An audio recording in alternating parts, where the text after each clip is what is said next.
Hello, everyone. It's Iveoma, your guide to Nigeria. And today I have on the line Oluyemi Ashade, the mortgage consultant at Refuge Mortgage Bank. And he's going to be answering mortgage questions I know people in Diaspora have. All of this is coming up. Please make sure to like, comment below. Those are amazing ways to support my channel. Thank you.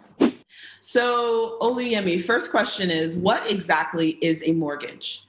And can you say it in like a simple way that anybody can understand? Yeah, thank you very much. In a simple way, mortgage is a type of loan you can use to buy or refinance a home.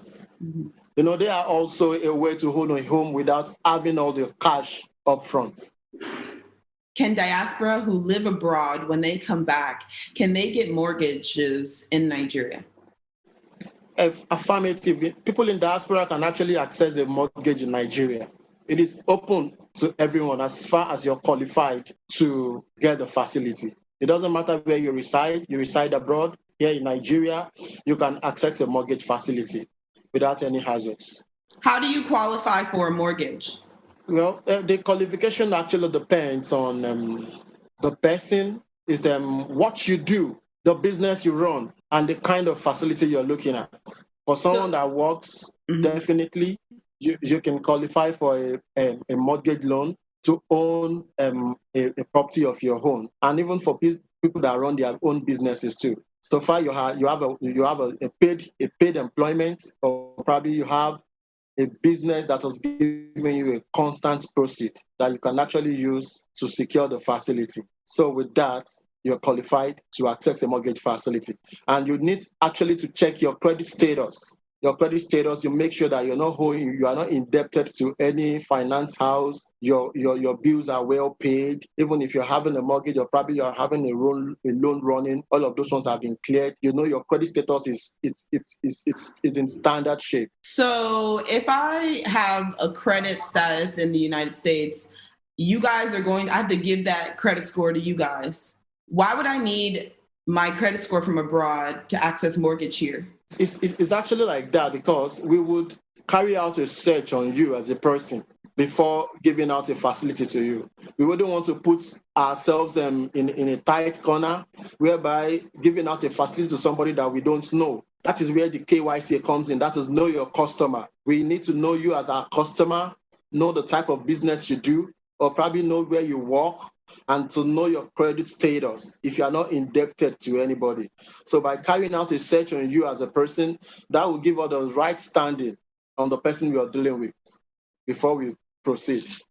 Are you going to be looking at their bank accounts, or like what is it that you actually look at? Well, we're going to be looking at the bank account, yeah, because we want to know where the facility is going to be refinanced from, as in where you're going to be paying back from. So we need your bank account statements for 6 to 1 year. That's maximum of 1 year. We would then need property you want to buy. We would need the documents of the property, the CFO, or probably the deed of assignment, a registered title on the property. Mm-hmm. So if you have your bank account, we need a letter from your employer saying your employment status, or as a business owner, we need to know if your business is registered.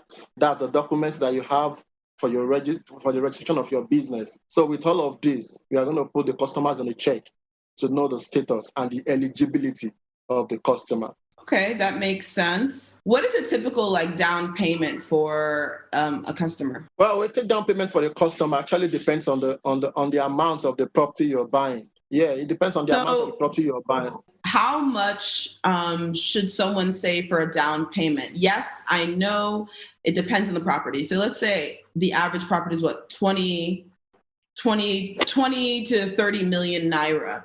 So how much should someone save for a down payment for that?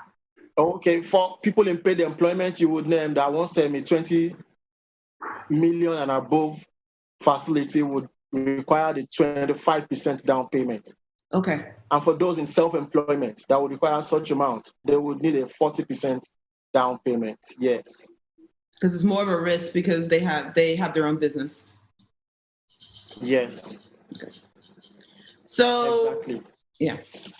What is the typical interest rate that's out there in the mortgage space in Nigeria? Well, the interest rate is between 18 to 20%. It's between 18 to 20%. Yes, that's the Whoa. interest rates in Nigeria. What is the term limit? Like, what is the actual term? So 18 to, what did you say? You said 18 to what percent?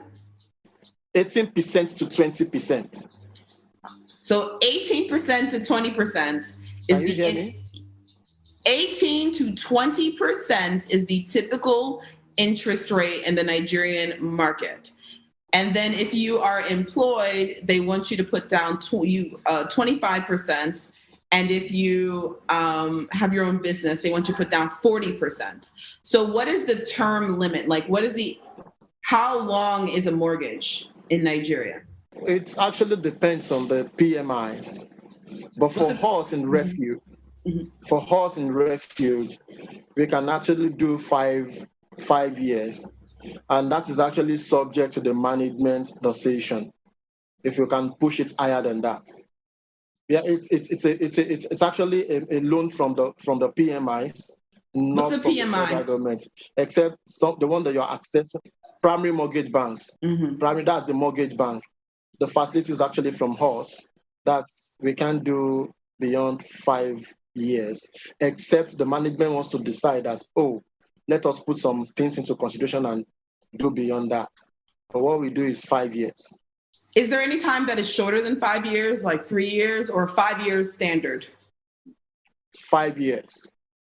Okay, that's it. I think people just really want to know if they could get a mortgage, yes.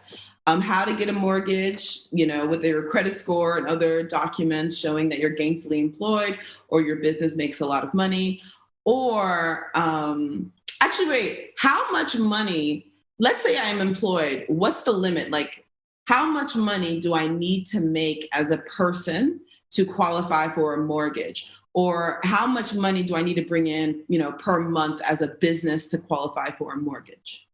As a worker, well, it's before you could access a mortgage facility, we need to do a search to know what's your take home like. Yeah. Then your take home, the 33% of your take home would determine how much you can access. Because whatever we are releasing to you must not be more than 33% of your take home. So that's going to be calculated to know the exact amount that the bank can release to you for the facility.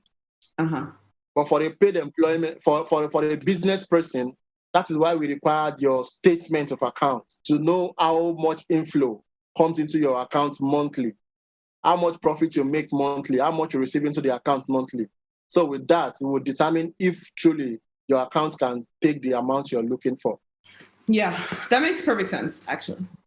Okay, so with this, I think you've answered all mortgage questions that people were looking for, especially the interest rate. I heard the interest rate was really high in Nigeria, but 18 to 20%, like, whoa, that's a lot in 5 years. So I'm glad that we were able to have. That's a lot. Right? It's a lot. So I'm glad that we were able to have this conversation. And is there anything you would like to add? Yeah, well, I would want to say that that actually shouldn't put any clients away. Definitely everything is actually boils down to negotiation. But we would want to know how serious the client is. We would want to invite the client over. It is not something that, it's 18%, it's 20%, and they have a turn off that, I don't want to access it because the rate is killing, or because the rate is much, or because the tenure is short. I would want to advise any client in diaspora that wants to access a mortgage facility. They shouldn't be put off by the rate or by the tenure. They should give it a shot.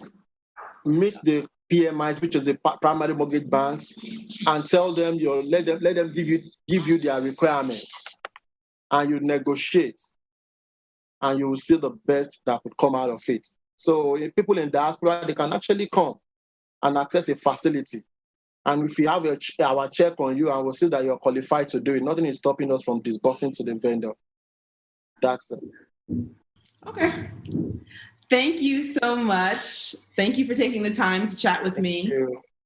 So thank you so much for chatting with me. I appreciate it so much. And so again, to the diaspora, if you do ever want to return home, home is always available to you. Bye now. Of course. Okay, excellent. So that was good. Bye. Thank you for having me. Thank you so much. Bye.